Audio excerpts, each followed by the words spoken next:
जळगावच्या चाळीसगाव तालुक्यातील तरवाडे बुद्रुक इथं जिल्हा परिषद शाळेत 4थीच्या वर्गात शिक्षण घेणारी 9 वर्षीय धनश्री उमेश शिंदे ही चिमुकली रहस्यमयरित्या बेपत्ता झाल्यानं खळबळ उडाली आहे. शुक्रवार 12 रोजी सकाळी 10 वाजता शाळेत गेलेली धनश्री सायंकाळी घरी परतलीच नाही. आई वडील शेतातून घरी परतल्यानंतर मुलगी न आढळल्यानं शाळेत चौकशी केली असता सायंकाळी 5 वाजेपर्यंत ती शाळेत होती व नंतर घरी निघाल्याचं शिक्षकांनी सांगितलं. यानंतर कुटुंबीय व ग्रामस्थांनी सर्वत्र शोध घेतला.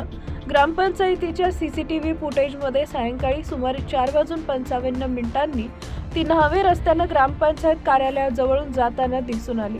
मात्र त्यानंतर तिचा काहीही मागोवा मिळालेला नाहीये.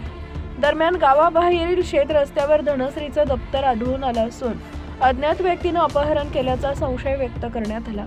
या प्रकरणी चाळीसगाव पोलीस ठाण्यात गुन्हा दाखल करण्यात आला. दरम्यान जळगाव LCBसह वरिष्ठ पोलीस अधिकारी कर्मचारी गावात ठाण मांडून असून आजूबाजूचा परिसर व शेत शिवार पिंजून काढत शोध मोहीम सुरू आहे.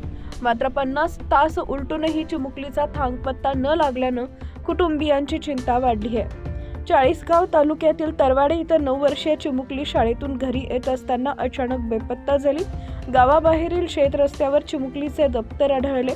50 तास उलटूनही चिमुकलीचा तपास लागलेला नाहीये.